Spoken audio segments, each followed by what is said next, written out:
السلام عليكم ورحمة الله وبركاته.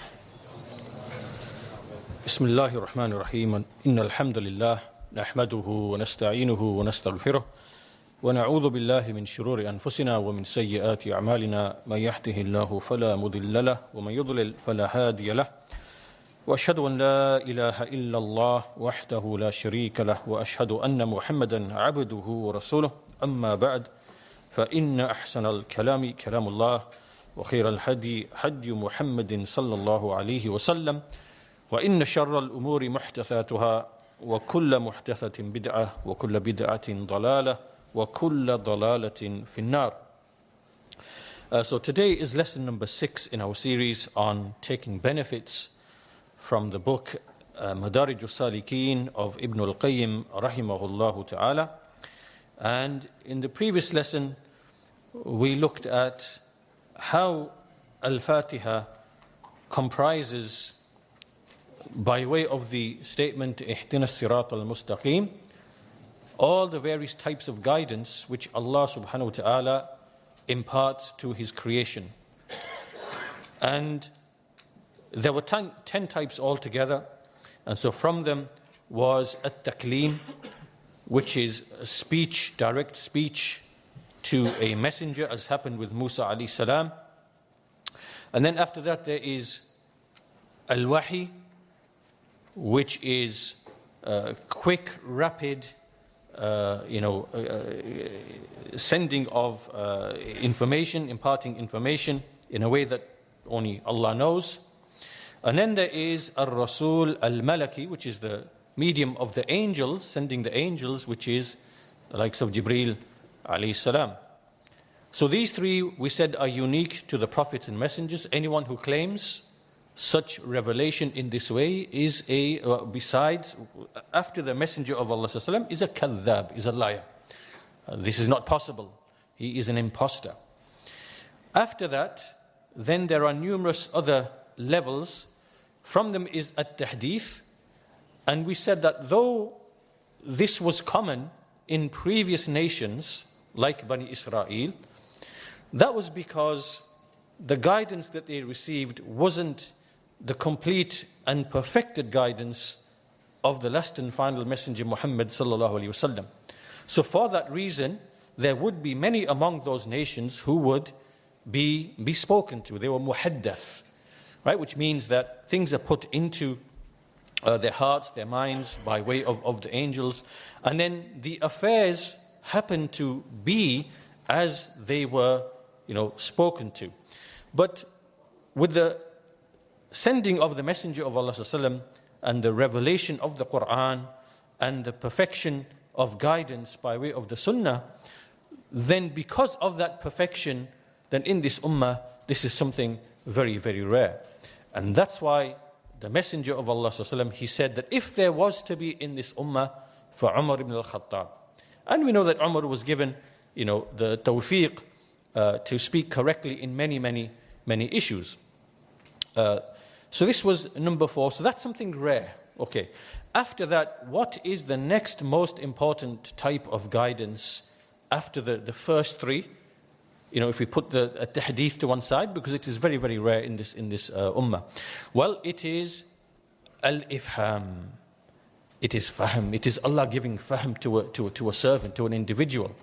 This is guidance. Allah guiding those from His creation who He intends and desires to guide, which is gaining comprehension in the religion. That's why the hadith, as you very well know, that whomsoever Allah intends to show goodness, yufaqihu fi din.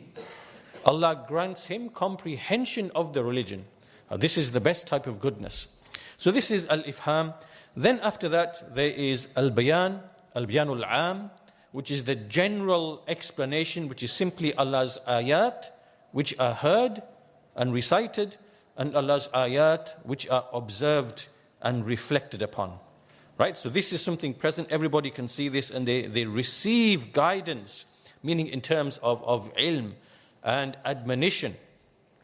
After this is al-bayanul khas, which is a specific type of guidance in which Allah, He removes barriers from people being guided. He gives them tawfiq. right, and removes any barriers from them being. This is a specific type of guidance now by which Allah guides specific types of people. Then there is al-isma'.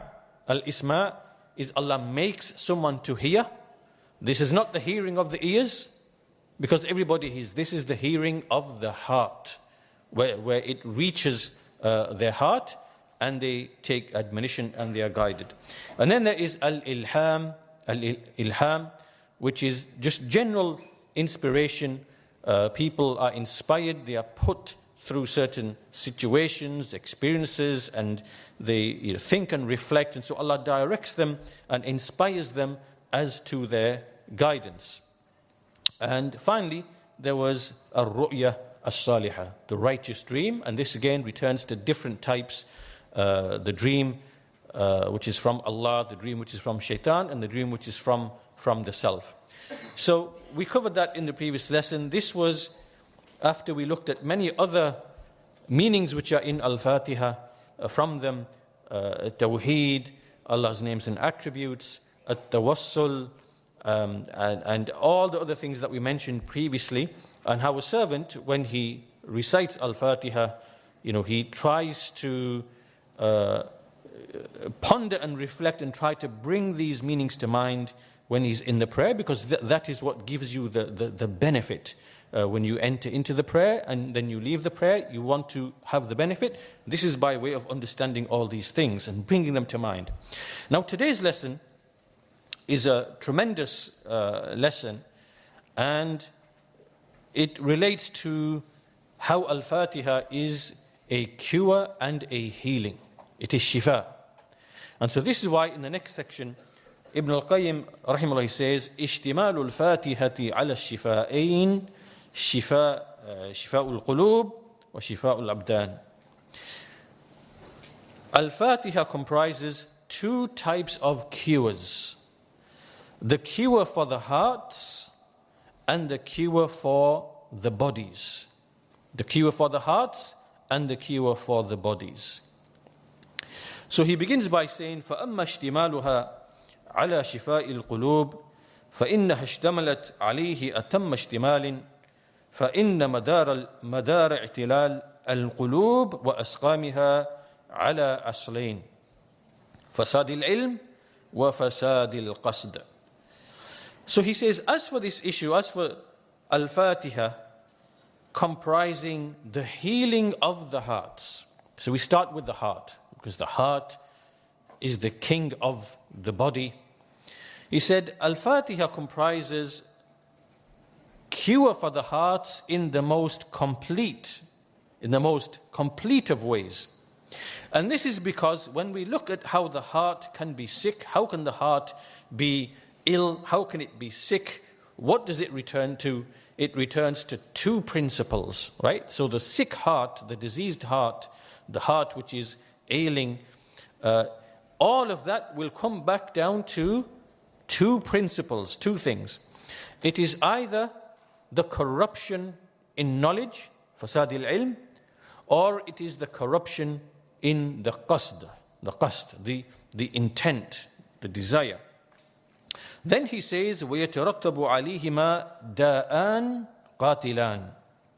From these two things, which is the corruption in knowledge and the corruption in intent, out of that, so when the heart becomes corrupt in these two ways, then there are two diseases, fatal diseases. These are diseases that can kill the heart, right? Just like there are fatal diseases to the body which will kill the body, then these are fatal diseases which can eventually, they can kill the heart.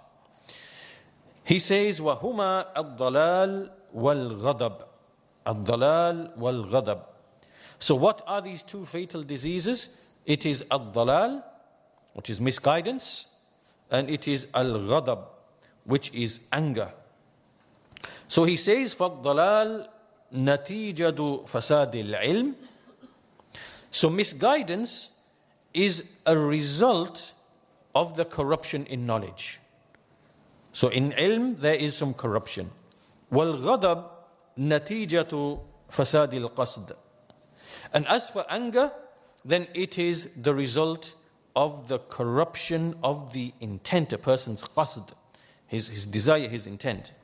وهذان المرضان هما ملاك أمراض القلوب ملاك أمراض القلوب جميعها. And these two particular diseases, which is al-dalal and al-ghadab, they are the foundation and the basis for all of the diseases of the hearts, right? So there are many diseases of the hearts. Shaykh al-Islam Ibn Taymiyyah rahimahullah, he has a risala, Amradul Qulub wa Shifa'uha, and in there he lists many of the types of diseases which are mentioned in the Quran.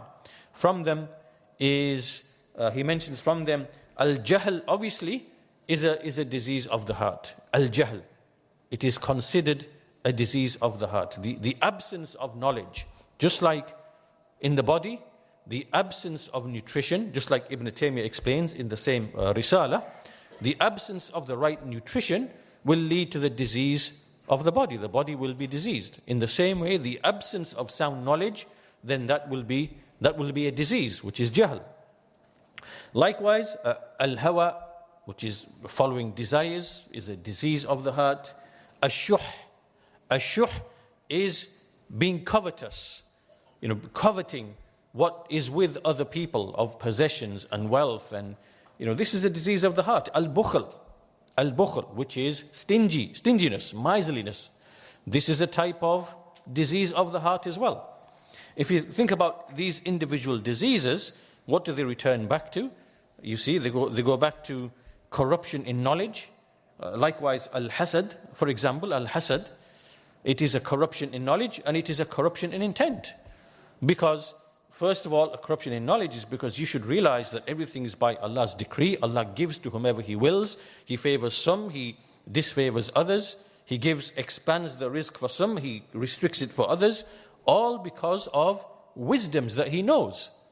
So, for you just to be envious of someone else, this now is a corruption in knowledge.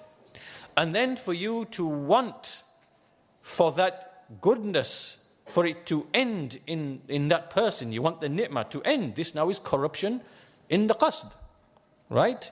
So these two foundational diseases of the heart, from them spring all the other diseases of the heart as well. So we mentioned some al-jahl, al-hawa, al-shuh, al-bukhl, al-hasad, al-shahwa, which is lusts and desires, al-ishq, which is infatuation, like infatuation.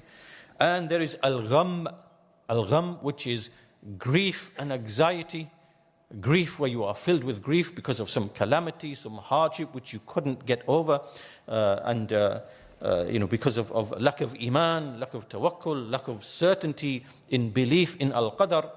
Likewise, he mentions also al-ghayz. Al-ghayz is a type of rage that has to be extinguished.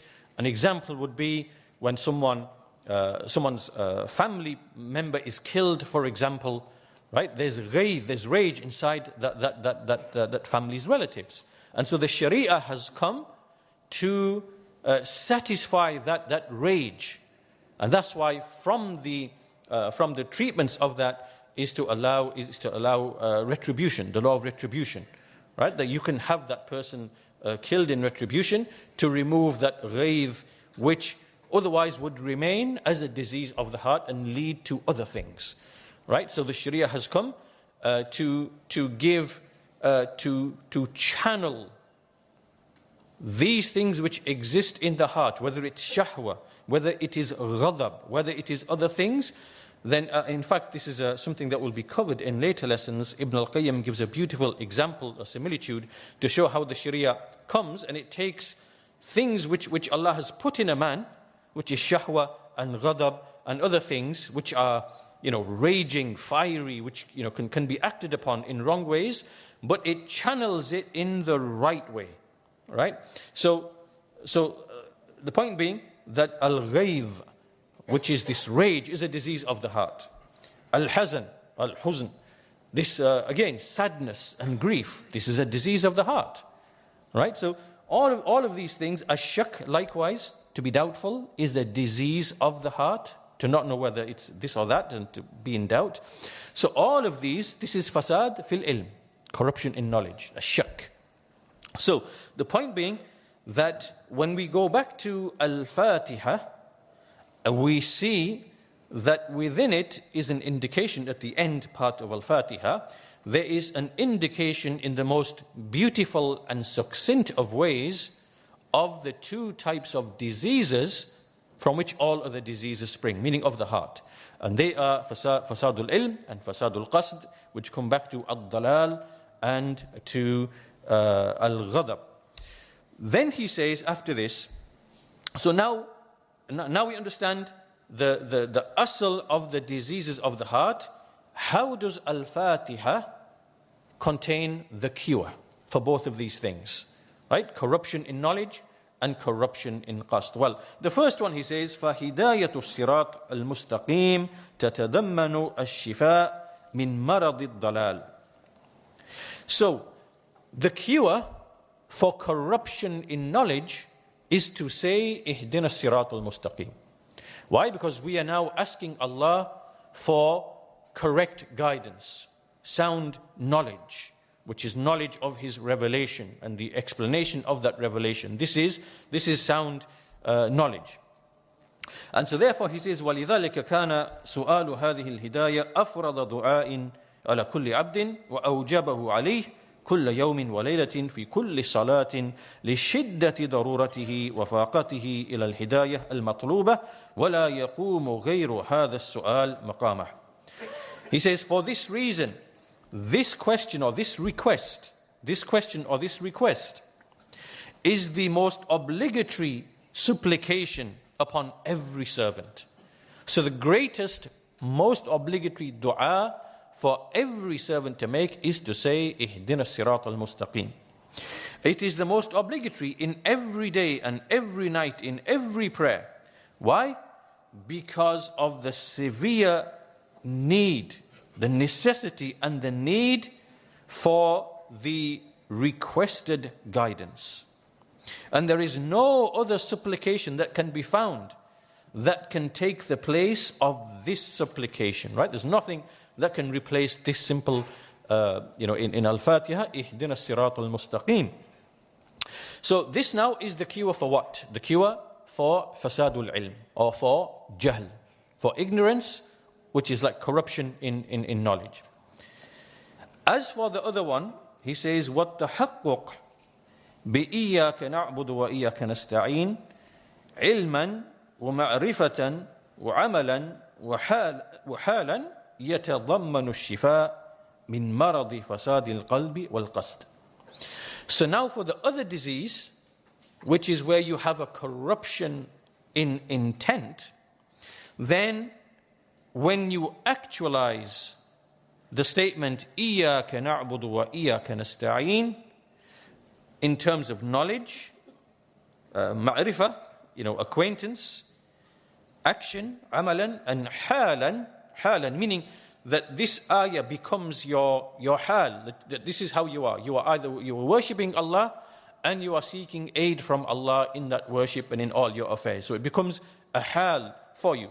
When you establish that, this now becomes يَتَضَمَّنُ الشِّفَاء مِنْ مَرَضِ فَسَادِ الْقَلْبِ وَالْقَصْدِ. This now is the cure for the corruption in the heart and the corruption of the intent. Now, so once we've established this now, that اهدنا الصراط المستقيم is the cure for the disease of the heart, which is fasad al-ilm, which is dalal. So we ask that from Allah, then we pursue the paths. And then إِيَّاكَ نَعْبُدُ وَإِيَّاكَ نَسْتَعِينَ, which is ubudiyah and isti'anah. Then this now is the cure for the corruption in intent, in qasd. Now, Ibn al-Qayyim goes on to mention something very, very important. And he goes on to say, he basically, he says, فَإِنَّ فَسَادَ الْقَصْدِ يَتَعَلَّقْ بِالْغَايَاتِ وَالْوَسَائِلِ. Okay, so now we're going to focus a bit more on the fasadul qasd, corruption of intent. Whenever someone has a corruption in intent, then there are two things. It is the goal that he is seeking, the objective, which is the ghaya, the objective that he seeks, and it is the wasa'il that lead to it as well. All right? For example, simple example, someone might be seeking leadership, someone might be seeking fame, someone might be seeking indulgence in prohibited things. That's the ghaya, that's the objective. Then in between, so he has the qasd for that thing, which is a corrupt qasd. Then in between, there are the wasa'il that lead him to that objective. So likewise, he has to have qasd, he has to intend and desire and want the wasa'il that lead him to that as well. So there's two things. It is either qasd for the qasd for the ghayat, for the ends, and then the qasd for the means that lead him to that. So he says, فَإِنَّ فَسَادَ الْقَصْدِ يَتَعَلَّقُ بِالْغَايَاتِ وَالْوَسَائِلِ فمن طلب غاية منقطعة مضمحلة فانية وتوسل إليها بأنواع الوسائل الموصلة إليها كان كلا نوعي قصده فاسدا. So, in other words, saying generally that anyone who seeks an end, an objective, which is an objective which is going to end, it will perish, it is temporal, right? Meaning from the objectives of this world. Like you see the people of disbelief, they seek objectives. Basically, what are the objectives? It is either status, it is wealth, it is power or pleasure, right? So when you see the people of disbelief, why are they upon their disbelief? Why do they reject the truth? What is it that's taken them away? Well, they're either after status, they want the position and the fame and the status among the people. They can't let that go. Right? They won't let that go. Like the Quraysh, for example, they have the status of the loftiest, most noblest of the Arab, and Islam came, and so they don't accept Islam, right? Because honor is on the basis of iman and taqwa. It's not on the basis of lineage and whatever, right? So sometimes it is status, sometimes it is wealth. A person is unwilling to let go of the wealth, the riches, the possessions. Why? Because he has to give zakah. Why? Because he has to, and the wealth often is tied to other things as well, shahawat.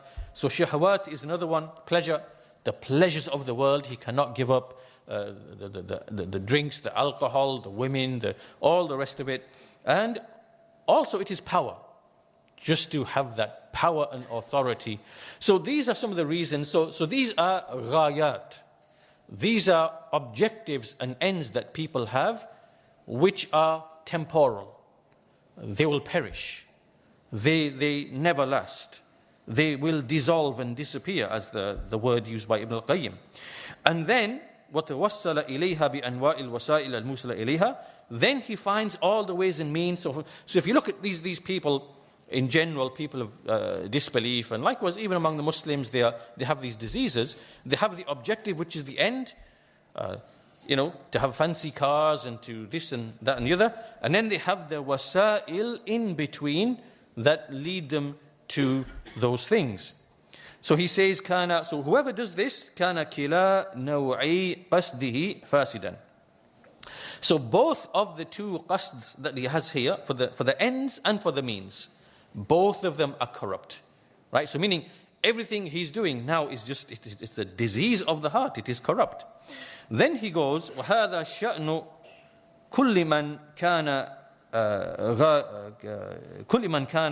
غَايَةُ طَلَبِهِ غَيْرَ اللَّهِ وَعُبُودِيَتِهِ مِنَ الْمُشْرِكِينَ وَمُتَّبِئِي الشَّهَوَاتِ.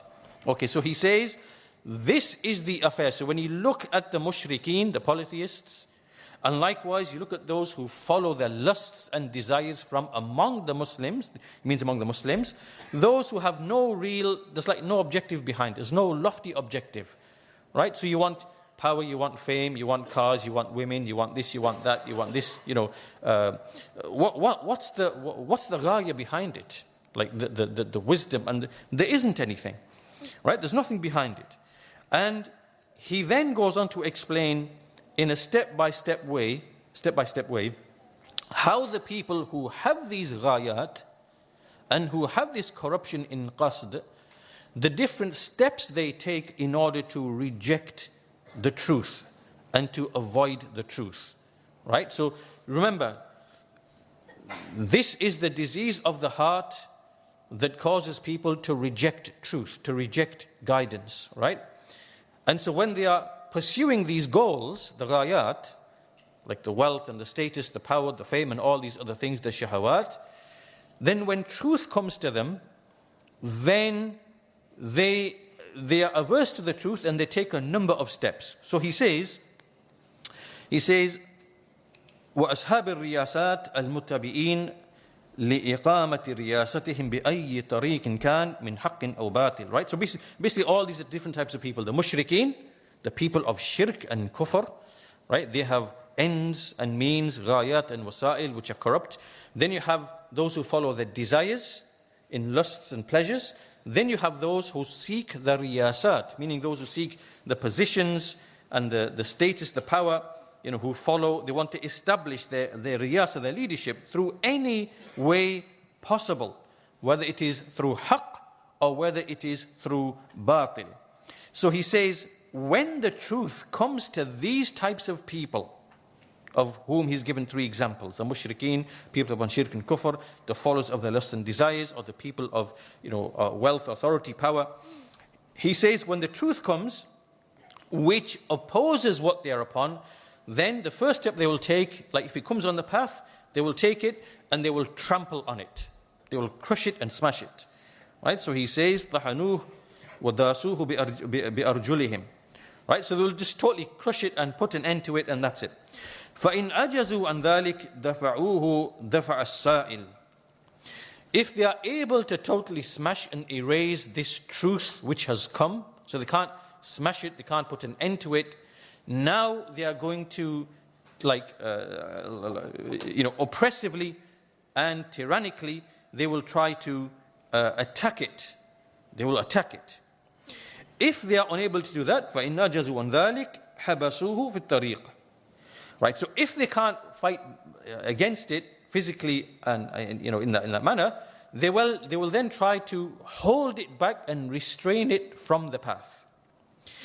If then they are not able to do that, فَإِذَا لَمْ يَجِدُوا مِنْهُ بُدًّا, like if they can't do that now, and the truth comes and it's there, so now what they do, they will give it, he says, أَعْتَوْهُ سِكَّةً وَالْخُطْبَةً. What he means here is he means that they will give it like, they will speak about it, and they will give it like a token recognition, but their aim is to prevent it from being implemented. وَعَزَلُوهُ عَنِ التَّصَرُّفِ وَالْحُكْمِ وَالتَّنْفِيذِ. Right, so these are different ways in which people, and we can apply this to the people of disbelief, right? They will either want to crush the truth and erase it completely, no one's going to see it, it's gone. Or if they can't do that, and the people who convey it, they will then fight them to repel it, so it doesn't come onto the path of the people, so they encounter it. And if they can't do that, then what they will do is they will try to restrain it as much as possible. And if they can't do that, and it's there, they will speak with it, but in a way to kind of stop the people from actually. It's just token like speech. It's not like they will stop people from acting upon it and understanding the necessity of what it requires from them and from them as well. So, in other words, what's happening here? What's happening here is that we are looking at the hearts of the people who reject the truth because of corruption in intent, in the qasd. And because these people have a qasd, they have ghayat, they intend things other than the truth, other than servitude to Allah, and these things are things of the world. And these people could be the polytheists, the mushrikeen, right? They could be the sinners who follow the shahawat. They could be the people who seek riyasa. They could be the people who seek standing and fame.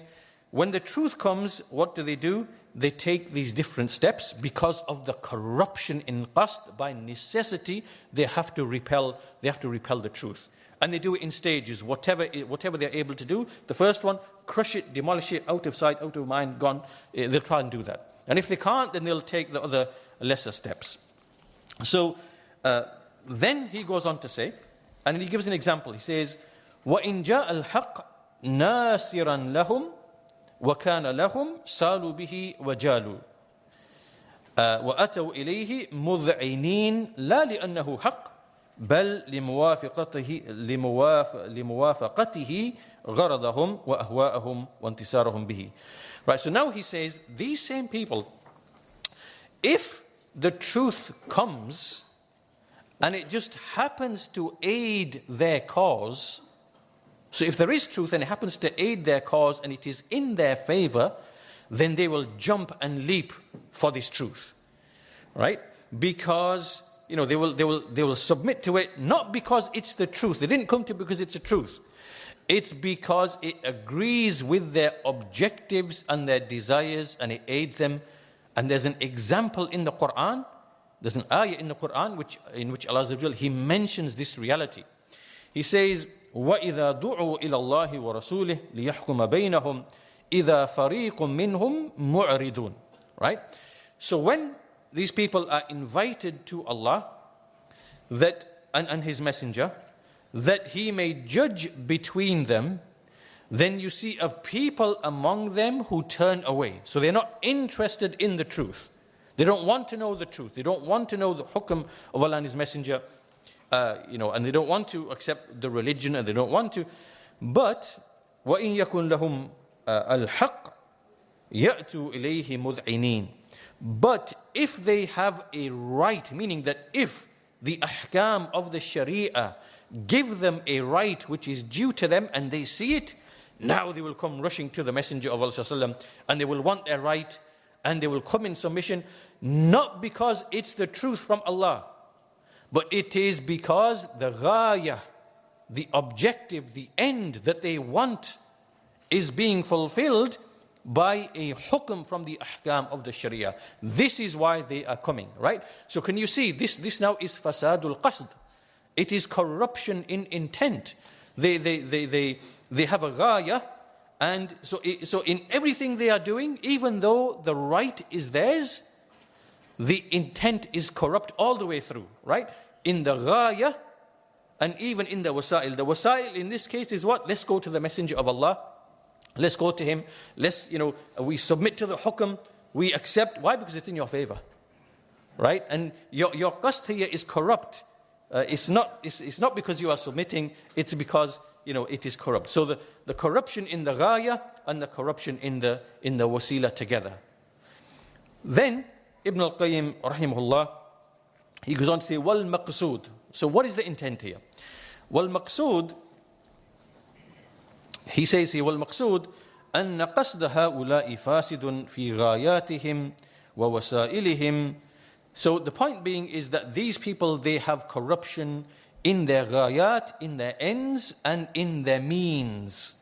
وَهَؤُلَاءِ إِذَا بَطَلَتِ الْغَايَاتِ الَّتِي طَلَبُوهَا وَاضْمَحَلَّتْ وَفَنِيَتْ حَصَلُوا عَلَى أَعْظَمِ الْخُسْرَانِ وَالْحَسَرَاتِ. So these types of people in the life of this world, the people of disbelief, who have this corruption, when these ghayat which they were seeking, whatever that might be, when they come to an end, when they are falsified and invalidated, when they disappear, right? At that moment, they will have the greatest type of loss, ruin, and regret. Right? And this regret, he says, وَهُمْ أَعْظَمُ النَّاسِ نَدَامَةً وَتَحَسُّرًا إِذَا حَقَّ الْحَقِّ وَبَطَلَ الْبَاطِلِ. So meaning that eventually, and this can happen in the life of this world, to many people, in the life of this world, and in the hereafter, and in the barzakh, there are moments when people realize that everything I was seeking, it is batil, it is false, it is, I've lost it, I'm ruined, I'm this, and then at that point they have this feeling of great regret and this grief and this, because the truth has been established and the falsehood has been invalidated. So he says, وَتَقَطَّعَتْ بِهِمْ أَسْبَابُ الْوَصَلِ الَّتِي كَانَتْ بَيْنَهُمْ. So even these people who are all together in these ghayat, the ends, and the corrupt wasa'il, with corrupt intentions, even among themselves, all of the means of connections between them, they will be cut off as well. Meaning that they will, these ties will not persist because they were not ties of iman and taqwa and tawheed and so on and so forth, but they were upon this corruption, these corrupt goals and ends and objectives that they were all seeking. So then he says, وَتَيَقَّنُوا إِنْكِتَاءَهُمْ أَنْ رَكْبِ الْفَلَاحِ وَالسَّعَادَةِ. So now they will realize that what they were seeking was false and it's all disappeared and vanished. Now they have no hope and of ever being happy and reaching success. Right? He says, وَهَذَا يَظْهُرُ كَثِيرًا فِي الدُّنْيَا. This often you see it among certain people in the life of the world, but even greater than that, it happens at close to the point of death. This happens even stronger when a person is departing and reaching Allah subhanahu wa ta'ala. وَيَشْتَدُّ ظُهُورُهُ وَتَحَقُّقُهُ فِي الْبَرْزَخِ. When a person enters the grave, then it becomes even stronger. Meaning these people who die, they had ghayat, they had wasa'il to reach those ghayat. It was all upon fasadul qasd. And at the end of it, when they've realized that, when they've died and whatever, it's all perished, gone, and it's disappeared and vanished, now they have the greatest type of regret. And it gets worse and worse the later it is delayed. So at the point of, sometimes it can happen in your life, then it happens at the point of death, then it can be in the barzakh, it gets even stronger, and then وَيَنْكَشِفُ كُلَّ الْإِنْكِشَافِ يَوْمَ اللِّقَاءِ. And then it becomes even, the true reality, it becomes even greater on the Day of Judgment when everything is revealed. إِذَا حَقَّتِ الْحَقَائِقِ وَفَازَ الْمُحِقُّونَ وَخَسِرَ الْمُبْطِلُونَ وَعَلِمُوا أَنَّهُمْ كَانُوا كَاذِبِينَ. Right? So when the realities are established, and those who are truthful, they are successful, and those who are falsifiers, they will lose, and they will then know that they used to be liars. They were lying. Meaning they were lying in their intent, in their qasd, because it wasn't for the haqq. And then they will realize that everything they'd done was a lie. They were living a lie. They were lying. The qasd was a lie. Everything was a lie. وَكَانُوا مَخْدُوعِينَ مَغْرُورِينَ. Then they will realize that we were deceived by the world. And we were deceived. فَيَا لَهُ هُنَاكَ مِنْ عِلْمٍ لَا يَنْفَعْ عَلِمَهُ وَيَقِينٍ لَا يُنْجِي مُسْتَيْقِنَهُ. So he says, what benefit will there be now then? What point now is that? What will knowledge benefit you now? And what will the certainty you have now, the yaqeen, how will that benefit you now? You can have the, absolute certainty now, but it's not going to benefit you. So the point being, after all this, this is the nature of these people, right? To have fasadul qasd, which is a disease from the diseases of the heart, and from it comes all other diseases, right? So we said other things like al-hasad, we have al-shuh, we have al-bukhl, we have, al-gham, we have all these things, so that these people, when they have anxiety and grief, right, it's because you are seeking something false in the life of the world. And, a believer doesn't, a believer can have anxiety and grief in things where it is justified. A person dies, you are sad. You shed some tears, these things are fine. But here, it's when it becomes an actual disease. This is a disease now, which is not healthy for the heart. So these types of people who have fasadul qasd, right, and the wasa'il they are seeking in between to the ghaya, this now gives birth to all of these diseases that we mentioned earlier on, right? Al-hasad, al-shahwa, al-ishq, al-gham, al-ghayth, al-hazan, al-bukhl, al-shuh, al-hawa, al-jahl, and others, right? These emanate out of the heart, which has fasadul qasd. It has a corrupt intent, and likewise from corrupt knowledge. Now he goes on to say, continuing, وَكَذَلِكَ مَنْ طَلَبَ الْغَايَةَ الْعُلْيَا وَالْمَطَالِبَ الْأَعْلَى وَلَكِنْ لَمْ يَتَوَسَّلْ إِلَيْهِ بِالْوَسِيلَةِ الْمُوصِلَةِ لَهُ إِلَيْهِ. Okay, now we're moving to a different category of people, right? So the first category is people who have fasadul qasd, and the end goal is corrupt, and the means are corrupt as well, right? But here there's another category, He says, likewise the one who sought the lofty ends, the highest pursuits, meaning now this is someone who seeks Allah, seeks his tawheed, his ubudiyah, he seeks, so he's on the right ghaya. He's on the right ghaya. Likewise in the life of this world, he seeks good for the people, he seeks all the right things. So here the qasd is good. But then he says, وَلَكِنْ لَمْ يَتَوَسَّلْ إِلَيْهِ بِالْوَسِيلَةِ الْمُوسِلَةِ لَهُ إِلَيْهِ. However, the means he is taking now, he's not taking the right means. Rather, بَلْ تَوَسَّلَ إِلَيْهِ بِوَسِيلَةٍ ظَنَّهَا مُوسِلَةً إِلَيْهِ وَهِيَ مِنْ أَعْظَمِ الْقَوَاطِعِ عَنْهُ. So this now is when a person, he takes means towards that lofty end, but he thinks it will make him reach there, but it is the greatest of barriers and impediments for him reaching that thing. Right? فحاله أيضا كحال هذا وكلاهما فاسد القصد.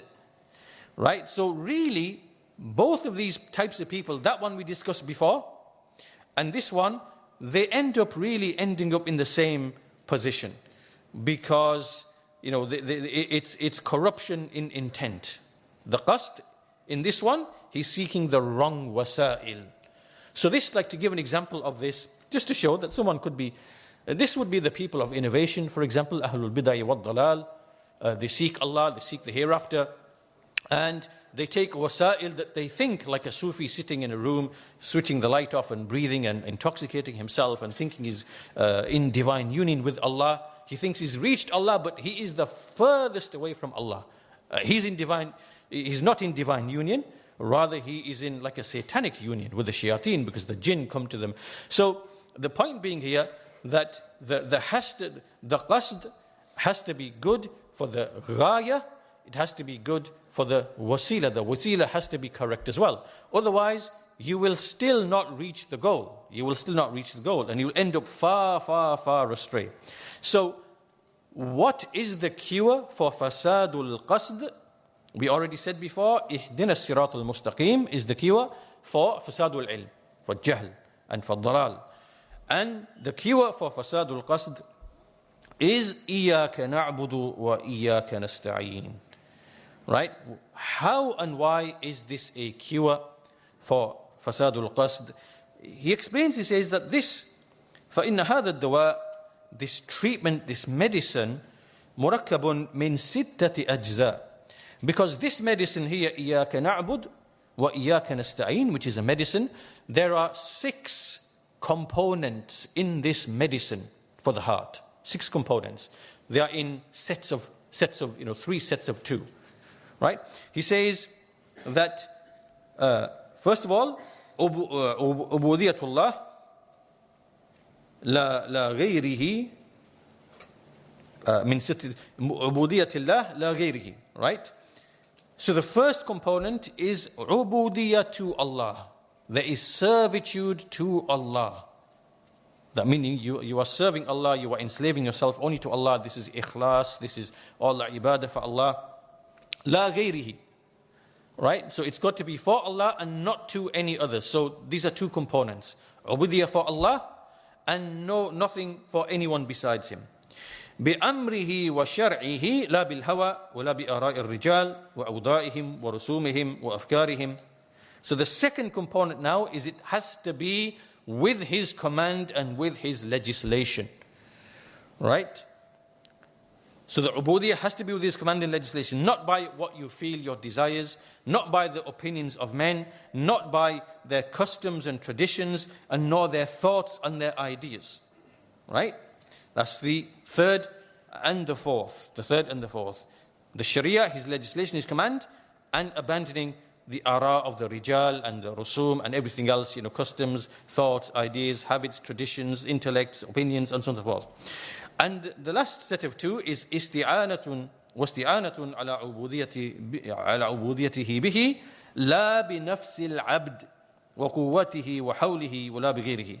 And the third part has to be that you are seeking aid from Allah in worshipping Him, and not that you feel sufficient on your own, that you are, just because you've got power and you've got ability, and, so you don't seek it from yourself and no other than yourself. You are making isti'ana only from Allah and not from anybody else. So, in other words, the ghaya, we have the ghayat and we have the wasail, and for that we have to have the good qasd, right?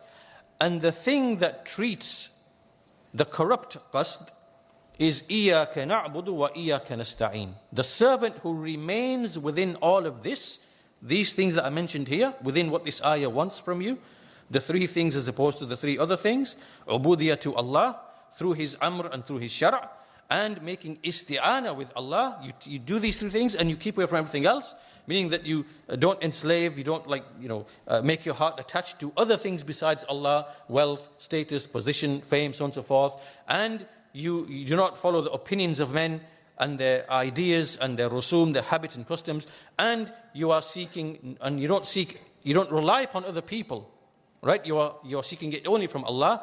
These 6 components, when you put them all together, it will make sure that your qasd, your whatever you are, the objective you are seeking, and the wasail, that it will remain healthy, and you will not have this disease. So he says, فَهَذِهِ هِيَ أَجْزَاء إِيَّاكَ نَعْبُدُ وَإِيَّاكَ نَسْتَعِينُ. Right? So these are the components of the medicine here, which is إِيَّاكَ نَعْبُدُ وَإِيَّاكَ نَسْتَعِينُ. Then he says, فَإِذَا رَكَّبَهَا الطَّبِيبُ الْعَالِمُ بِالْمَرَضِ وَاسْتَعْمَلَهَا الْمَرِيض حَصَلَ بِهَا الشِّفَاء التَّامُ وَمَا نَقَصَ مِنَ الشِّفَاء فَهُوَ لفوات جزء من أجزائها أو اثنين أو أكثر. He says, now when there is a physician, a knowledgeable physician who knows the disease, and so he formulates the medicine, he combines the medicine, then he gives it to the sick person. The sick person then uses this medicine, then he will receive a complete and perfect cure. Right? So in other words here, this is a medicine, إِيَّاكَ نَعْبُدُ وَإِيَّاكَ نَسْتَعِينُ. All the components have been put in this, this ayah, right? And the tabibul alim, the one who knows the disease of individuals, meaning the diseases of the heart, then he gives them, he gives it to the ill person, and this person will receive a complete cure. And if there is any absence of cure, or it is not a full cure, what's the reason? Is because one of these 6 things is missing. Right? So if you are finding, like in yourself, that you are having issues with your heart, and you don't feel right, and you have anxiety and grief, and there's miserliness, or there's covetousness, or there's all those diseases, and you find that your heart is afflicted, well, there's something missing from these 6 things. You're not doing something right. It's not perfect ubudiyah to Allah, complete attachment to Allah. Maybe you're attached to something else still. Maybe the amr and the shara', maybe you're not making sure that your actions are acceptable to Allah by following the sunnah exactly, and you're doing something wrong. Or maybe you have the isti'ana, you're not making complete, total, seeking aid and reliant upon Allah, and you have attachments. So there's something that's there that's not right, which is making the cure not come to you. Right? Again, we are speaking here the cure for the diseases of the heart. So then he goes on after this, right? So we've spoke about fasadul ilm at the beginning. The cure for that is ihdina siratul mustaqim. And then you follow the wasail to remove that jahl and shak and things like that. Then we said fasadul qasd. The cure for that is إِيَّاكَ نَعْبُدُ وَإِيَّاكَ نَسْتَعِينُ. And there's different types of people. There are those who have ghayat and wasail, in which the ghaya is corrupt and the wasail are corrupt. So you have a corrupt intention in both things, right? So we gave examples, the people of disbelief who seek the dunya, and sinful people, and so on and so forth. And so the cure for that is إِيَّاكَ نَعْبُدُ وَإِيَّاكَ نَسْتَعِينُ. And we see that the people who have corrupt intent, they will be the most remorseful in this life and in the barzakh and in the hereafter because they knew they were living a lie, right? They were pursuing a lie. Many of the people of disbelief, you see them, what is their life? What are you pursuing? What are you after? Wealth, riches, things. And then even deep inside themselves, they know that they are suffering from the diseases of the heart, diseases of grief, anxiety. They don't feel content. They feel jealous of other people. How can I do one better than that one and this one? They're just plagued with all of these diseases. They come with corruption in intent. And so when these people, everything vanishes from them, or they reach death, or they're in the barzakh or the hereafter, they will have the greatest type of remorse and regret, and they will know that they were living, as Ibn al-Qayyim said, أَنَّهُ عَلِمُوا أَنَّهُمْ كَانُوا كَاذِبِينَ وَكَانُوا مَخْدُوعِينَ مَغْرُورِينَ. Then they will realize that everything was just a total deception. Where did it stem from? A corrupt intent. Right? Fasadul qasd. This is where it started from.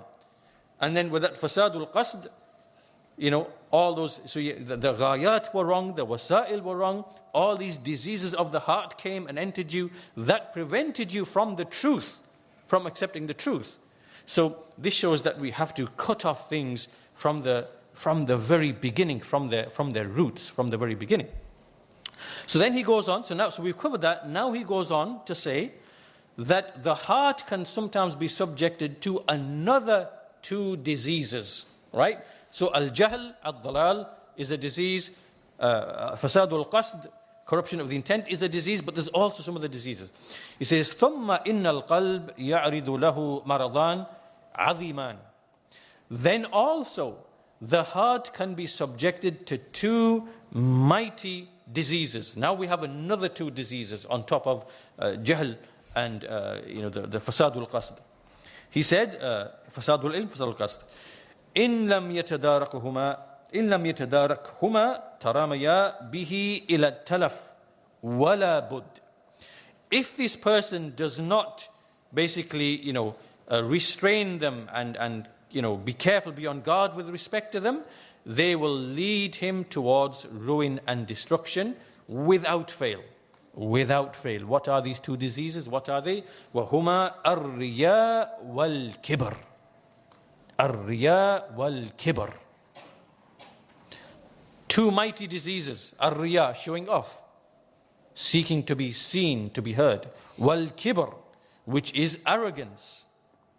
How is al-Fatiha a cure for these two diseases as well? Right? So we've seen Ihdina Sirat al-Mustaqim is a healing, is a cure for jahl, fasadul ilm. We've seen Iyaka na'budu wa iyaka nasta'in is a cure for fasadul qasd and the 6 components. How is al-Fatiha a cure for these additional two mighty diseases? He says in the same ayah, he says, فَدَوَاء الرِّيَاء بِإِيَّاكَ نَعْبُدْ. So when you say إِيَّاكَ نَعْبُدْ, you're saying that you alone do we worship. So this means ikhlas, means sincerity. It means that you are only you lose sight of everything else and everybody else. There is nothing in your mind or anybody else that when you do a deed, you do it purely for the sake of Allah. You lose sight of everything else and everyone else. This is the cure for ar-riya. And وَدَوَاءُ الْكِبَرِ وَإِيَّاكَ نَسْتَعِينَ, which is that you alone do we, from you alone do we seek aid. Meaning that you, in your own capabilities, that there's no reason for you to be proud and arrogant and feel that you have the means, that you've achieved things, and even in your ibadah and your deen and your iman, you don't think, mashallah, look at how strong my iman is, and think that somehow it's because of you. No. The moment you start feeling that, this now is this is the disease of kibr. And so Iyaka nasta'in, it humbles you, it debases you, it brings you down, because you realize who is the real one, who is the one from whom you seek aid.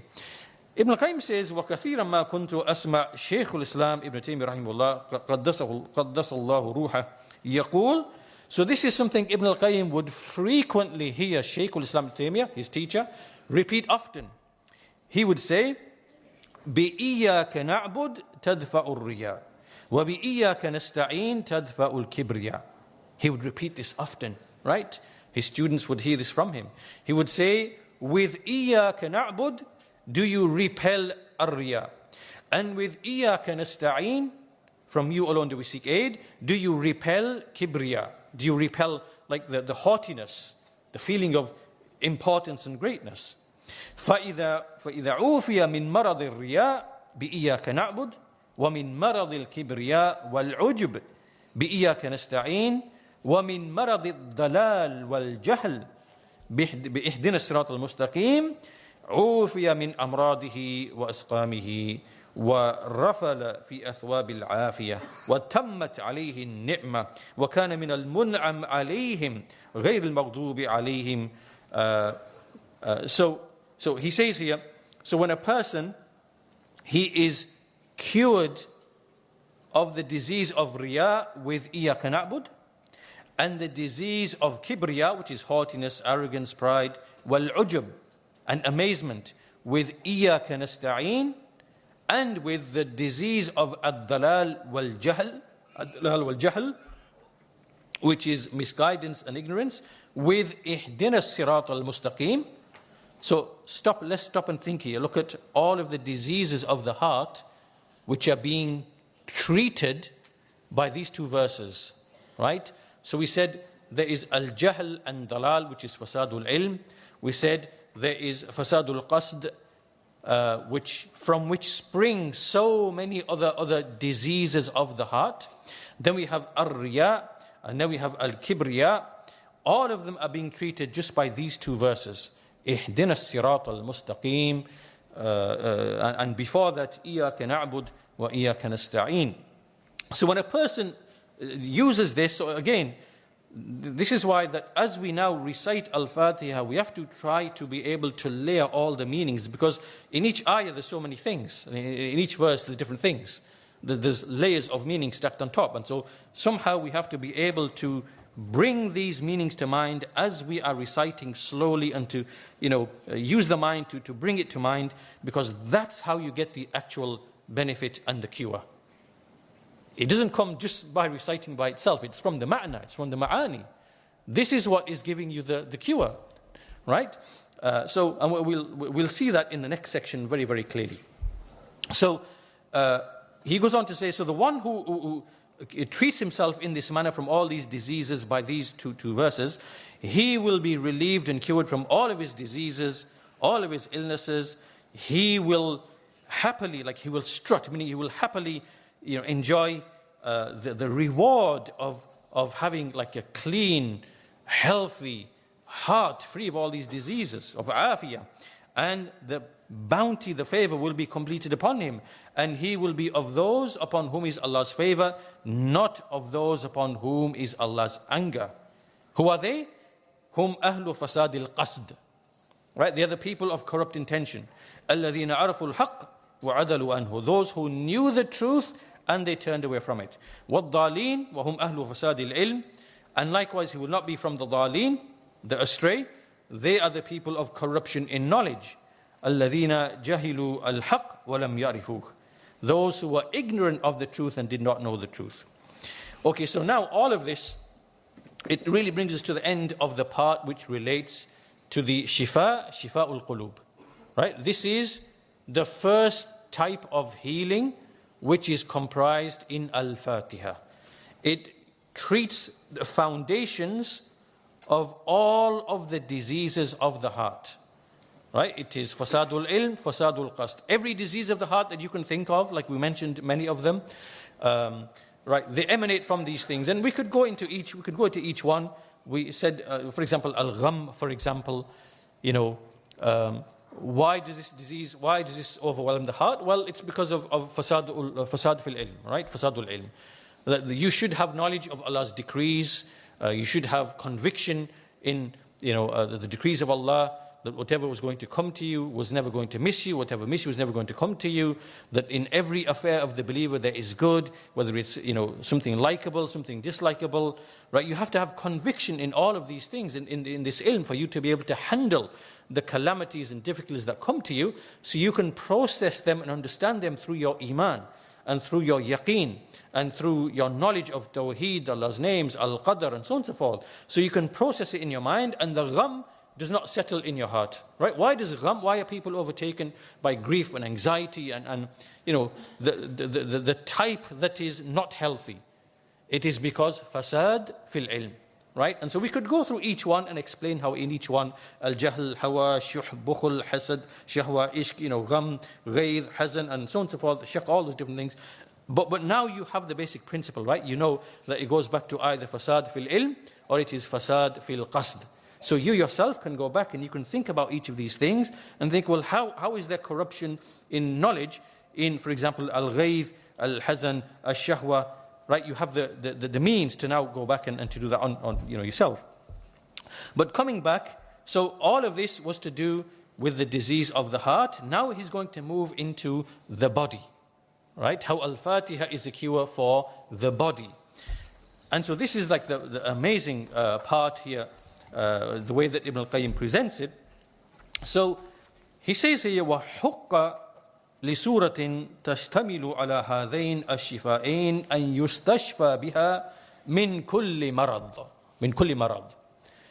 So he's saying here that it is worthy that such a surah, such a chapter, which comprises both these two types of cure, meaning the cure for the hearts and the cure for the bodies. Right, because Al-Fatiha, as we said in the title, it is shifa for the qulub, it is shifa for the abdan. Because the surah is like this, then it is worthy that a person seeks through it a cure. He treats himself from every disease, right? Not just the disease of the heart, but also the disease of the body as well. Al-Fatiha is a cure for every disease of the body, just as it is a cure for every disease of the heart. Why? Because it treats the roots. What are the roots? Jahl and corruption in intent, and riya and kibriya. It treats the roots, right? And it stops everything else. It stops all of the diseases coming and consuming and killing the heart. In the same way, he says that وَلِهَذَا لَمَا اشْتَمَلَتْ عَلَى هَذَا الشِّفَاء الَّذِي هُوَ أَعْظَمُ الشِّفَاءَيْنِ. So basically, given that Al-Fatiha has the cure for the heart, which is the greatest of the cures, then كان حصول الشفاء الأدنى بها أولى. Think about what he's saying here. He's saying that given that Al-Fatiha is a cure, it is the greatest cure for the greatest of two things, which is the heart, because the heart's the king of the body, right? So if Al-Fatiha is going to cure the heart, which is the greatest of the cures, how then can it not be a cure for the thing which is the lesser of the two? What's the lesser of the two? It's the body, right? Because the heart comes first, and then the body is less. So he's saying, if Al-Fatiha is a cure for the greatest of the two things, then the greater cure, how then can it not cure the lesser of the two things? Meaning that it is a treatment and a cure for the diseases of the body as well. So he says, كَانَ حُصُولُ الشِّفَاء الْأَدْنَى بِهَا أَوْلَى. Meaning that a person being cured of his bodily illness by way of Al-Fatiha is even more so it should be the case. So he says, فَلَا شَيْءٌ أَشْفَى لِلْقُلُوبِ الَّتِي عَقَلَتْ عَنِ اللَّهِ كَلَامَهُ وَفَهِمَتْ أَنْهُ فَهْمًا خَاصًا اختصها به من معاني هذه السورة. Right? So he's saying that there's nothing more healing to the hearts which understand Allah's speech from Him and who grasp and comprehend with a specific type of fahm. Meaning that the cure is for the one who grasps and understands these things. Right? This is who the cure is for. Now he goes on to mention like the body part. Right? So he says, وَأَمَّا تَدَمُّنُهَا لِشِفَاءِ الْأَبْدَانِ. As for it being a cure for the abdan, فَنَذْكُرُ مِنْهُ مَا جَاءَتْ بِهِ السُنَّةِ وَمَا شَهِدَتْ بِهِ قَوَاعِدُ الطِّبِّ وَدُلَّتْ عَلَيْهِ التَّجْرِبَةِ. So he says here, as for al-Fatiha comprising the healing of the bodies, then we shall mention of them just an example of that, what has come in the Sunnah, and also what is attested to by the principles of medicine, and what is indicated by experience. So in front of us now, there are three things to be discussed. The first thing, from the Sunnah. We're going to illustrate from the Sunnah to show how Al-Fatiha is a cure for the bodies. The second thing is we're going to explain how there are principles of medicine that are known to the physicians. We are going to show through these principles of medicine how Al-Fatiha is a cure for bodily ailments. And then thirdly, we are going to illustrate by way of personal experience as well. So meaning, Ibn al-Qayyim is going to illustrate to us in three ways. Three ways as to how Al-Fatiha comprises the healing for the bodies. So he begins by saying that فَأَمَّا مَا دَلَّتْ عَلَيْهِ السُنَّةِ ففي الصحيح من حديث أبي المتوكل عن أبي سعيد الخدري أن ناسا من أصحاب النبي صلى الله عليه وسلم مروا بحي من العرب فلم يقروهم ولم يضيفوهم. So the companions of the Prophet ﷺ, they passed by a hayy, like a region, and of the Arab, of the Bedouins, and they did not entertain them. Right, so they didn't host them, they didn't look after them, because we know it's the custom for them to do that normally. So they didn't do that, and they didn't host them. فَلُدِغَ سَيِّدُ الْحَيِّ. Now the chief, the leader, the chief, he was stung by by something, by a scorpion or something like that. فَأَتَوْهُمْ فَقَالُوا هَلْ عِنْدَكُمْ مِنْ رُقْيَةٍ. So then they came to the companion and said, do you have a ruqyah? So, أَوْ هَلْ فِيكُم مِّن رَاقٍ. Or is there anyone among you who can do the incantation? Remember, these are people of disbelief. They are mushrikeen. They're not Muslim, right? So, فَقَالُوا نَعَمْ وَلَكِنَّكُمْ لَمْ تَقْرُونَا فَلَا نَفْعَلْ حَتَّى تَجْعَلُوا لَنَا جُعْلًا. So they said, well, yes, but you did not entertain us. You didn't host us. So we are not going to do anything until you give us a price, until you give us something. So فَجَعَلُوا لَهُمْ عَلَى ذَلِكَ قَطِيعًا مِنَ الْغَنَمِ. So they said, okay, we will give you a flock of sheep. You can have a flock of sheep. We want you to come and to treat our chief. فَجَعَلَ رَجُلٌ مِنَّا يَقْرَأُ عَلَيْهِ بِفَاتِحَةِ الْكِتَابِ. And in the version of Al-Bukhari, وَجَعَلَ بُزَاقَهُ وَيَتْفِلْ. Right? So meaning he's reciting Al-Fatiha. He's using his spittle, like the saliva, and he's like splitting slightly. And so he treated him like that. فَقَامَ كَأَلَّمْ يَكُنْ بِهِ قَلَبَهُ. Then the man, like there and then, the man got up as if he had no ache or pain. So it's a sting. A sting is, especially, you know what a bee sting is like. It's very painful, and other things have even more powerful stings. The ache, the pain went from him, and he stood up immediately. فَقُلْنَا لَا تَعْجِلُ. He said, لَا تَعْجِلُوا حَتَّى نَأْتِي النَّبِيِّ صلى الله عليه وسلم فَأَتَيْنَاهُ فَذَكَرْنَا لَهُ ذَلِكَ. So they said, okay, we're not going to take anything. Let us go to the Prophet ﷺ, and he will come back to you. So they came to the Prophet ﷺ, and they said to him, they mentioned what happened. So he said, مَا يُدْرِيكَ أَنَّهَا رُقْيَةٌ. So he said, how did you know that Al-Fatiha is a ruqyah? How did you know? Kulu, meaning eat from that. وَضْرِبُوا لِي مَأَكُمْ بِسَحْمٍ. Eat from it and leave for me a portion from it as well. Okay.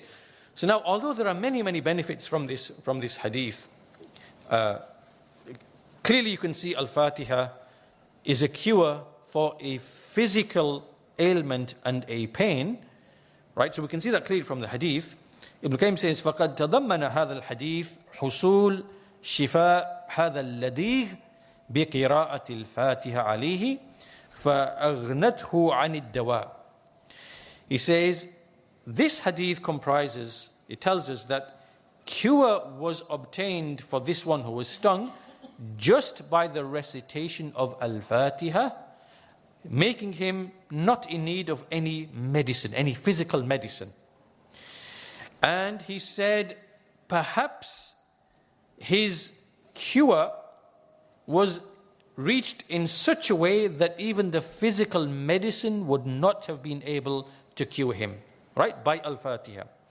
He says, هذا مع كون المحل غير قابل إما لكون هؤلاء الحي غير مسلمين أو أهل بخل ولؤم فكيف إذا كان المحل قابلا. This is important, this part now. Like, he's saying that look at how Al-Fatiha was able to cure this physical thing with the pain in a way that even an actual physical medicine by a physician would not have been able to cure. Not only that, but the fact that this person, like the mahal, because what happens is that there's the cure and there's the mahal, right? The cure is the medicine and there is the thing that is receiving the medicine. The thing has to be receptive to the medicine for the cure to be attained.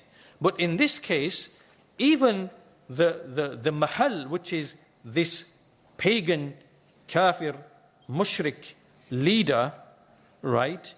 Like, if you look at, first of all, he's a mushrik kafir, no iman. He doesn't even believe in the Quran or Al-Fatiha in the first place.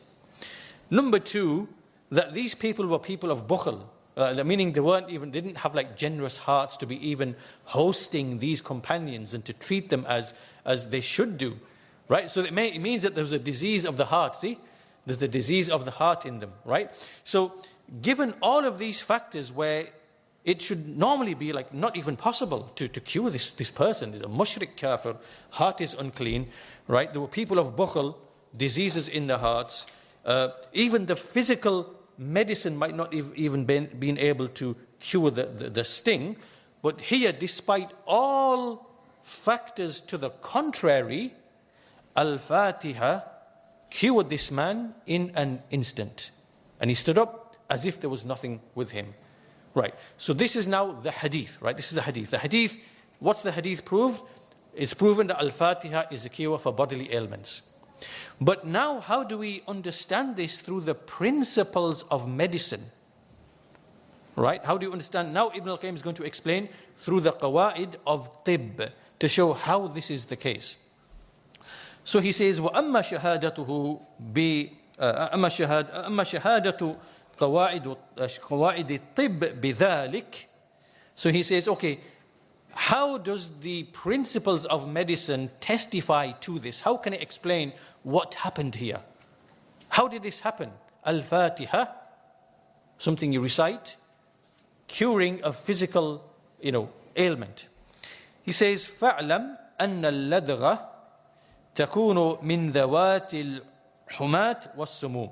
Right? So in this instance, the ladgha, the bite or the sting, it comes from animals or beings which have stings and poisons, right? So animals, you have a snake, you have a bee, you have a scorpion, you have various types of, even plants have like, spikes and, you can, some of them are very dangerous, right?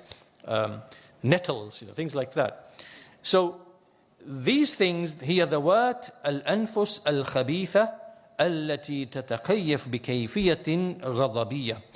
Now, I'm reading here the shortened version. If you go back to the original, here, there's a bit missing where he's speaking about the evil eye.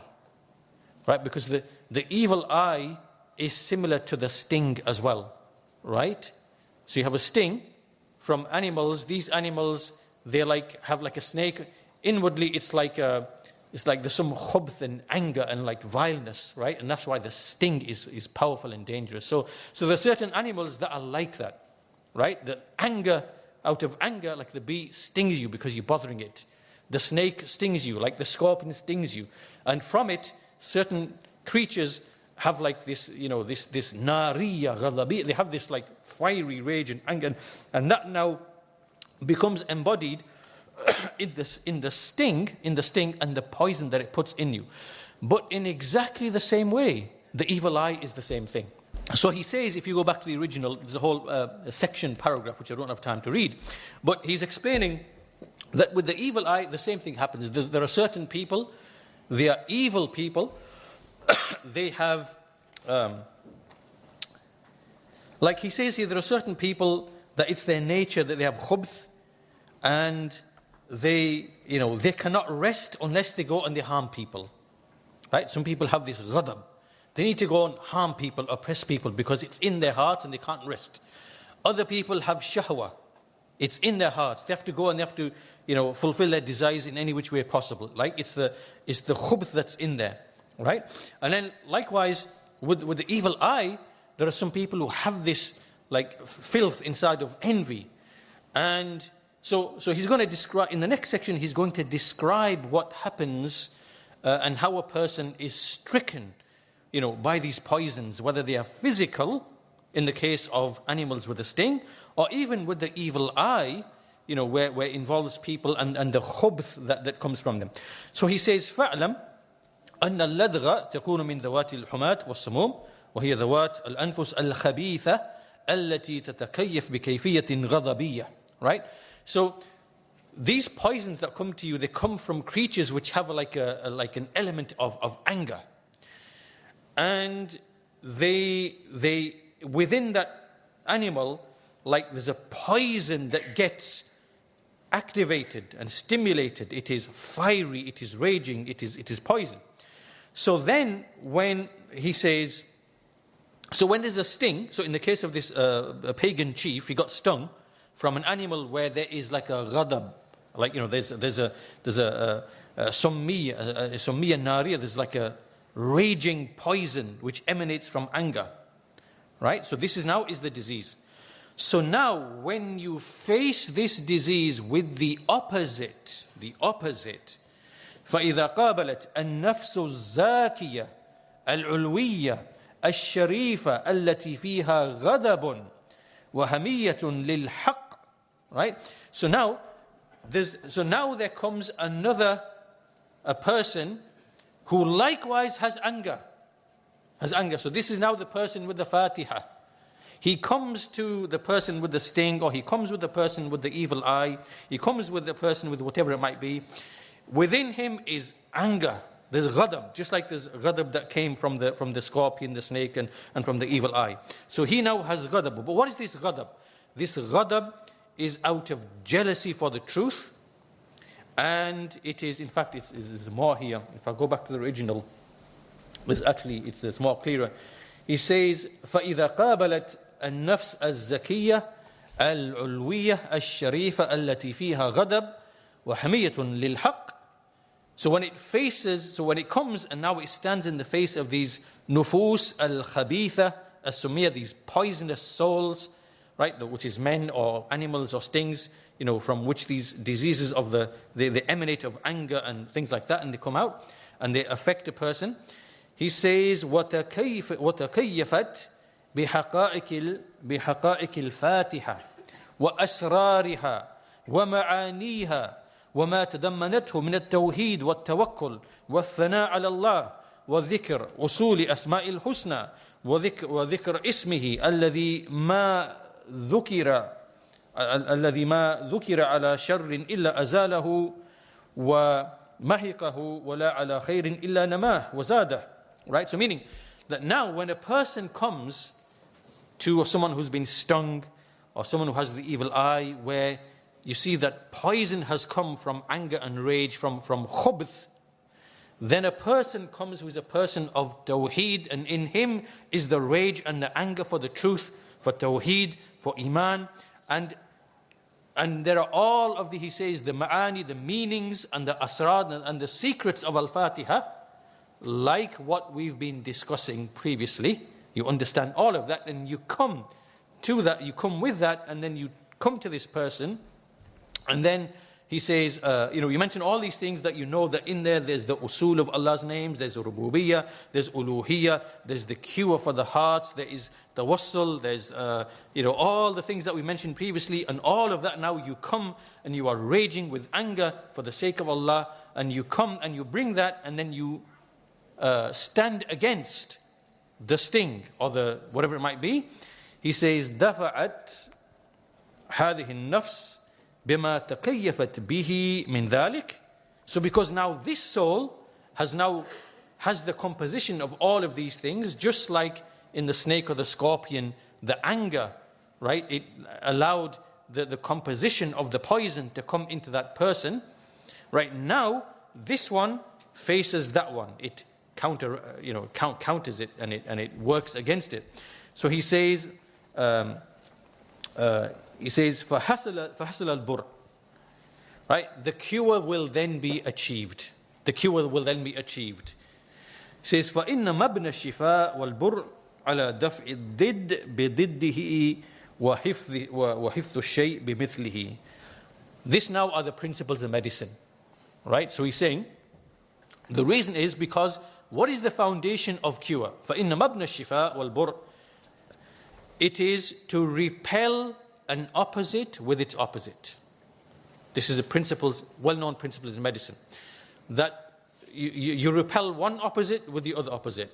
So in this case, whether it is the evil eye, right? So what is the evil eye? Basically, think about it. Let's work through this process. Let's tie all this together. So let's take the evil eye as an example. Evil eye, there's marad in the heart, right? Someone has jealousy, envy, right? Shahwa. These are diseases of the heart. How do they emanate? They emanate from fasadul ilm, fasadul qasd. This person now, the khubth and the filth now, and obviously there's ways that the evil eye happens.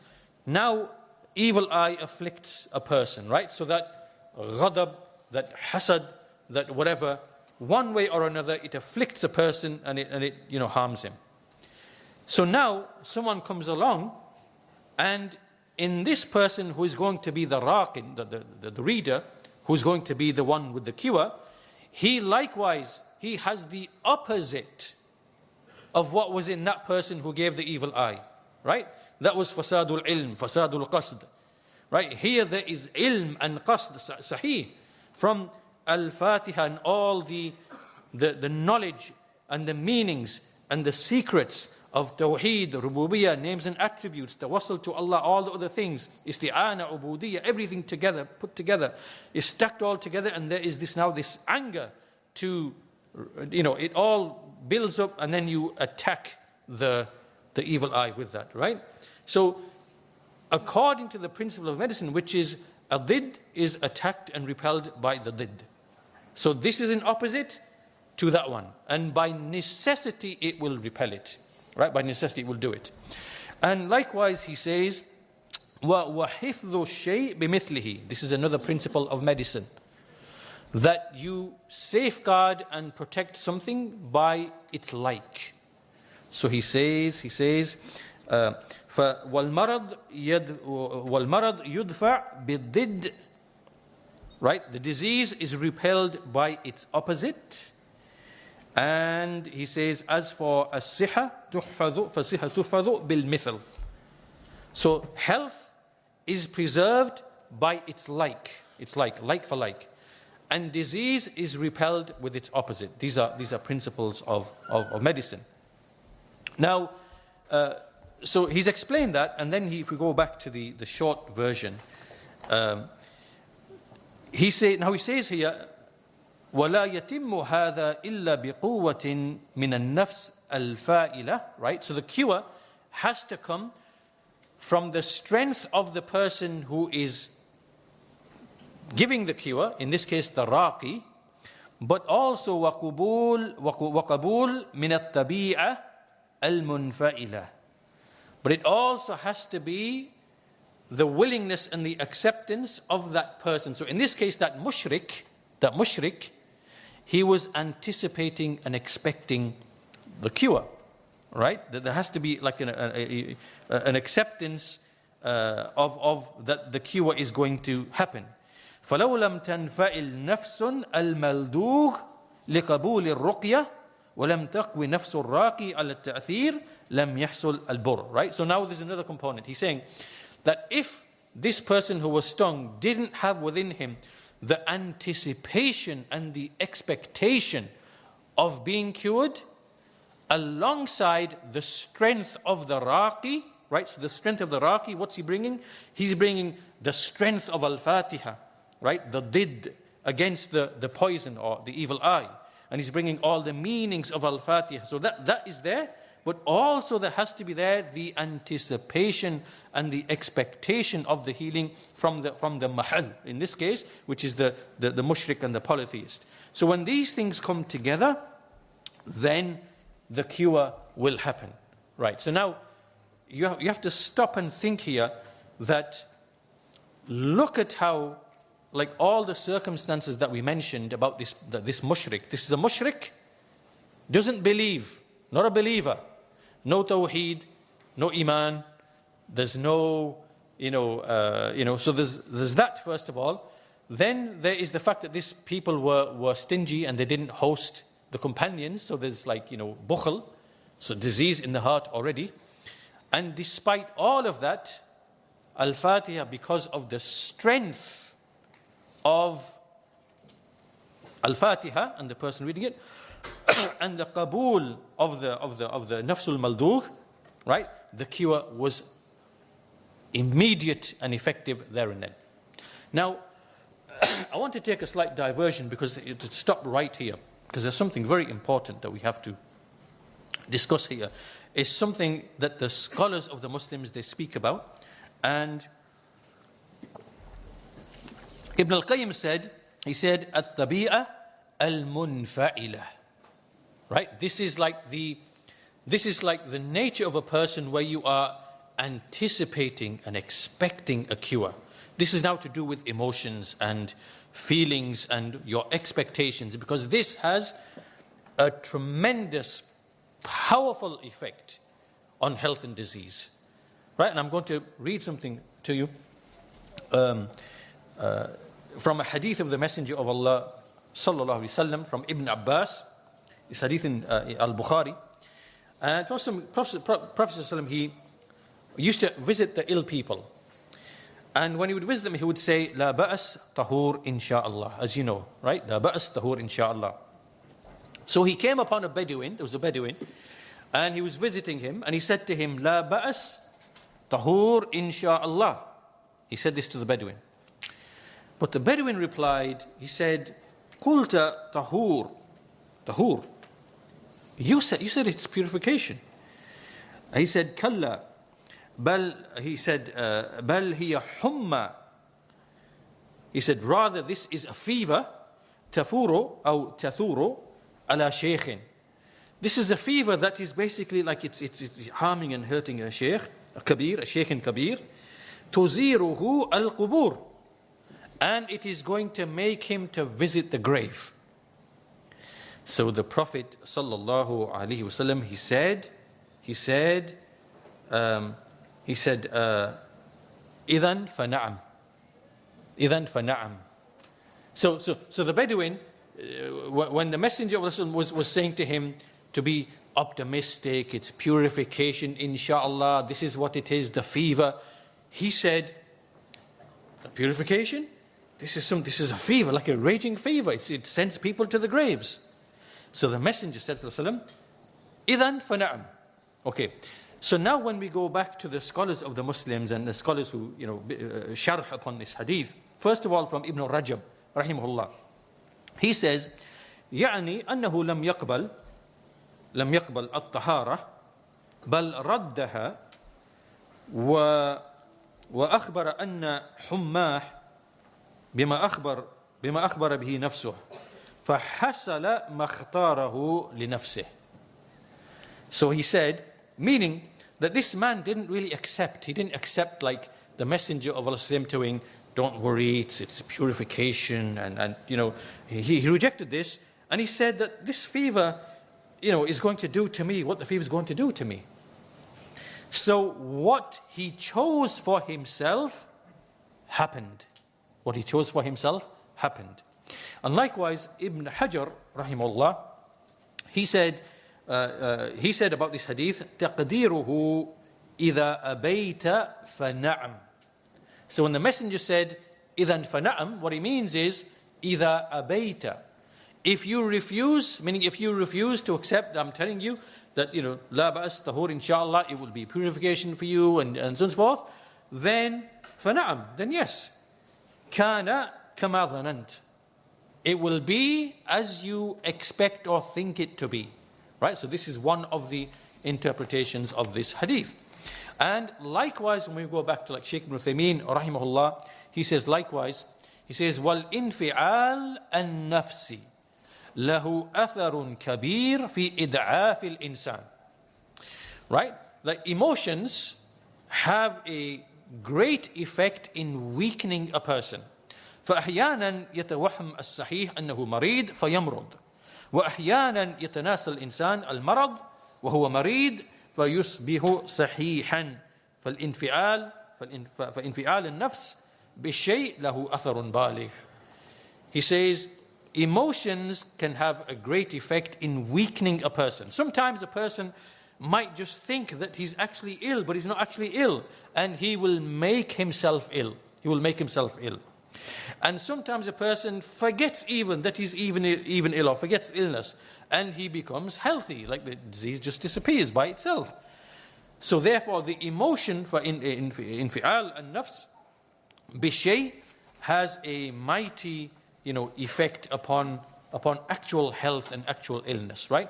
So here in this case what's happened is this man, like, he's not anticipating the cure, he's not and he's just thinking that it's going to send him to the grave. And in fact, in some of the ahadith that you find that the next morning, the man actually died. He died, right? So it happened as he expected it to be.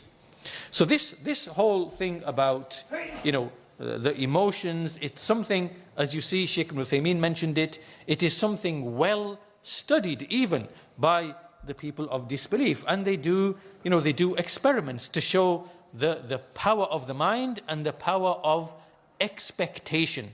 I'll give an example. I'll give you 2-3 examples. An example of where they take these students and they said that we're going to give you these electric currents on your heads, and they give headaches. They give you headaches. So we're going to bring you in. So they put these plates on the heads. They put whatever, and they say this is going to give you a headache. Right. So what happens is that actually they gave them nothing. There's no electric current or anything going through. It's just there's nothing even there. So then when the students go back and they find that 70%, 7 in 10 actually started reporting that they were getting headaches, right? And so this is the power of the mind, making it's like a self-fulfilling, just like this man said that this humma, tuziruhu al-qubur, it makes people go to the graves. Well, that's right, yeah, they will take you to the grave, because if that's your belief, right? And there are many experiments like this. They call it a psychogenic illness, where you make yourself ill. You make yourself ill. They even have research here. There's a paper here that illness expectations predict the development of, like in the winter season, this is proper research done, like controlled, that if you expect to get ill in the winter, then you are likely to actually be ill, right? The research done on taking hundreds of volunteers, and they look at their expectations, then they check to see who became ill, who never became ill, and conclusions, these results support the hypothesis of self-fulfilling prophecy mechanism related to, in this case, influenza-like symptoms, right? So basically, if you anticipate and expect that you are going to be ill, then it is shown through research that you are more likely to actually become ill. So it's as if you are making yourself ill by your actual expectation, right? So this is proven and shown. We're not here trying to show, look at this proves the hadith of the Messenger. No, we're not saying that. We don't need this to prove the hadith of the Messenger of Allah. We're just showing that this is something real, observed. The scholars of the Muslims, they speak about it. And illness has, the mind has a powerful role in actual generating illness. Right? So you can either be optimistic, as the Messenger of Allah was telling this man, La ba'as tahur inshallah, and you be optimistic and think, yes, inshallah, I will be cured, inshallah, this is nothing, this is purification, it's this, and you have optimistic outlook. That will then affect your body in, working in a way that it works on the cure in the background. Or you can be negative and pessimistic and expect the worst, and so it will be, as the Messenger said, as Ibn Hajar said, فَكَانَ كَمَا ظَنَنْتَ. It will be as you expect it and as you think it to be. Right? So this shows that this, now coming back now, so once we've made that diversion and we come back here to this man, to the, to this polytheist, this man is he's a polytheist, and lost where I am now. So we come to the end, coming to the end of what he said, Ibn al-Qayyim rahimahullah. So he says, فَهُنَا أُمُورٌ ثَلَاثَةٌ. So he's coming back to summarize the principles of medicine, of the three principles of medicine. He says there are three things. Number one, مُوَافَقَةُ الدَّوَاءِ لِلدَّاءِ. Right? So the medicine has to correspond to the illness. Right? It has to be like for like. It has to be correspond. Number two, وَبَذْلُ الطَّبِيبِ لَهُ. The physician, in this case the raqi, has to expend his efforts to do so. Right? So, what is the cure here? It is al-Fatiha. And the person using it is the raqi. So he's got to expend the effort, meaning that he's got to bring all those things together, the asrar, the ma'ani, and everything. And then, وَقُبُولْ طَبِيئَةَ الْعَلِيلِ. So the sick person, his tabi'ah, his nature, has to be receptive. To the treatment, to the cure. فَمَتَى تَخَلَّفَ وَاحِدٌ مِنْهَا لَمْ يَحْصُلْ الشِّفَاء وَإِذَا اجْتَمَعَتْ حَصَلَ الشِّفَاء وَلَا بُدَّ بِإِذْنِ اللَّهِ. So when all these three things come together, then by necessity the healing will happen.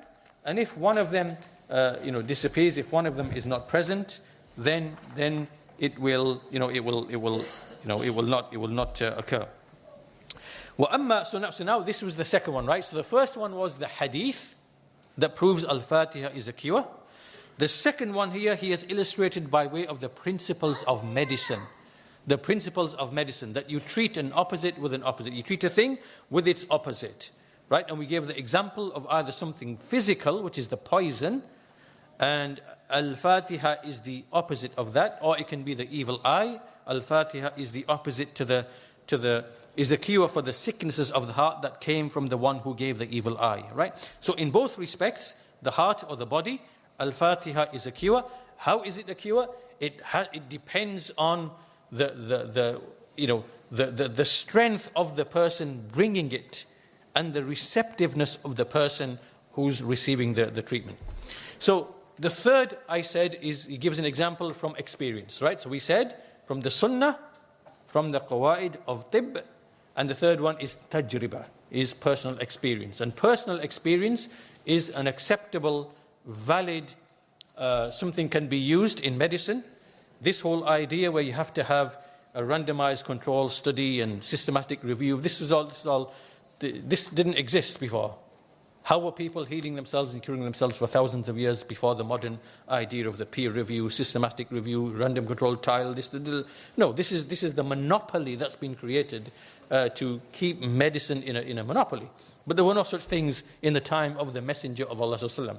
Right? Are you going to come and say, show me a randomized control trial of to show that al-Fatiha? Who's going to speak like this? Are you going to speak like this about the revelation and the sunnah?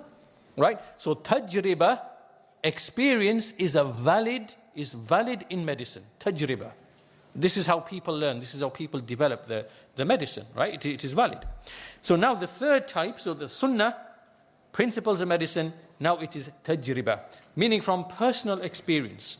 So he says, وَأَمَّا شَهَادَةُ التَّجَارُبِ بِذَلِكَ. Right? This is shahadat. Shahada of the sunnah, shahada of the qawaid of tib, and the shahada of personal experience. So he says, وَأَمَّا شَهَادَةُ التَّجَارُبِ بِذَلِكَ فَهِيَ أَكْثَرُ مِنْ أَنْ تُذْكَرَ وَذَلِكَ فِي كُلِّ زَمَانٍ. These experiences are so many, right? There are so many that when you collate them, there are so many of these types of experiences. He says, وَذَلِكَ فِي كُلِّ زَمَانٍ, in every age and era, وَقَدْ جَرَبْتُ أَنَا مِنْ ذَلِكَ فِي نَفْسِي وَفِي غَيْرِ أُمُورًا عَجِيبًا. I have experienced this myself personally, and others have, amazing affairs. Especially in the time which I was resident in Mecca, عزها الله تعالى, may Allah make it strong and mighty. He said, فَإِنَّهُ كَانَ يَعْرِضُ لِي آلام مُزْعِجَةً. I used to be afflicted with really painful, horrendous, illnesses and pains, where even I was unable to move. I wasn't able to move, have any motion. وَذَلِكَ فِي أَثْنَاءِ الطَّوَافِ وَغَيْرِهِ. This is during tawaf and other than tawaf. So I would read al-Fatiha, and I would wipe, the place of pain or the whatever it was, and it is as if فَكَأَنَّهُ حُسَاتٌ تَسْقُطْ. It's as if pebbles are dropping one by one, and the pain's just dissipating just like that. And جَرَبْتُ ذَلِكَ مِرَارًا عَدِيدًا. I experienced this so it's not just like once it happened, but it's repeatedly that this happens. وَكُنْتُ آخِذُ قَدْحًا مِنْ مَاءِ زَمْزَمْ. So I would take a container with Zamzam water, I would recite upon it Al-Fatiha numerous times, I would drink it, and I would find such benefit and strength which I never had before in this treatment. وَالْأَمْرُ أَعْظَمُ مِنْ ذَلِكَ. The affair is much bigger than this.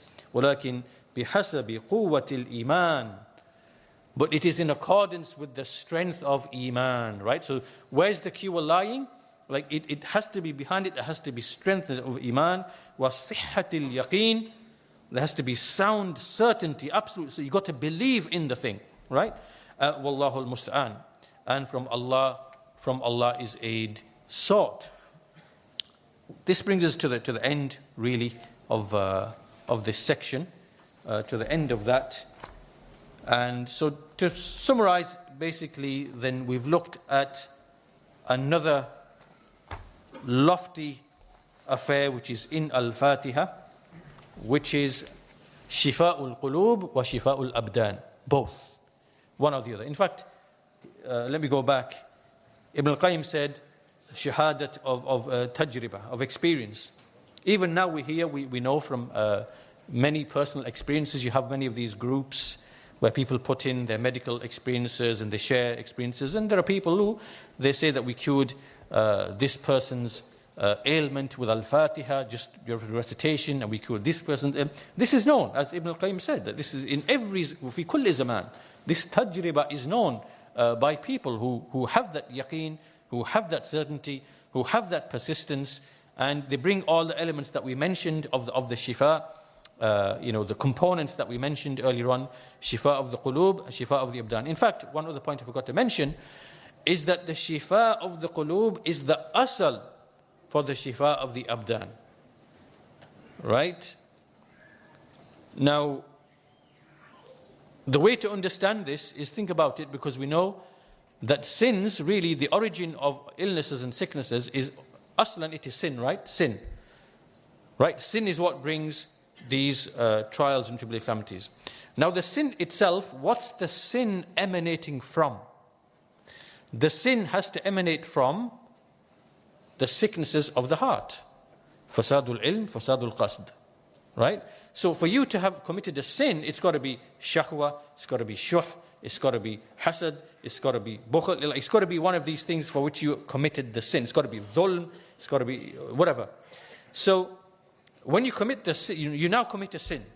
You steal, you murder, you commit zina, you whatever it might be. So you're committing these sins. These actions, as a rule in Allah's creation, somehow, we don't know how, but Allah Azza wa Jal, these actions turn into punishments through the scheme of Allah's creation in a way that He knows. So this now turns into punishment. Those punishments, as Ibn al-Qayyim mentions somewhere else, can take various forms. It can be a famine, it can be a tyrannical ruler, it can be diseases, it can be anxieties and grief, right? So when all of that happens, then we come back. So then where do we come back to treat the asal of the problem? It is the healing of the heart that's going to cure the disease, the physical diseases that aslan, where did they come from? From the amrad of the qulub. Do you get the connection, the link that we're making here? The point being that all physical illnesses and ailments, because aslan they come because of sin, that sin itself must have come from the diseases of the hearts, right?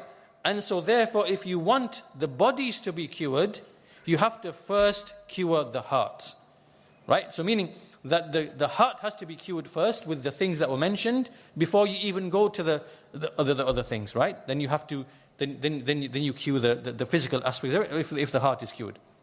And so all of this ties into the fact what Ibn al-Qayyim said at the very end, that there has to be sihhatul yaqeen, and there has to be true iman, and there has to be true certainty and true iman, that you firmly believe all these things and you come at the disease of the heart or the body with all of this understanding, and inshallah that will lead to the cure.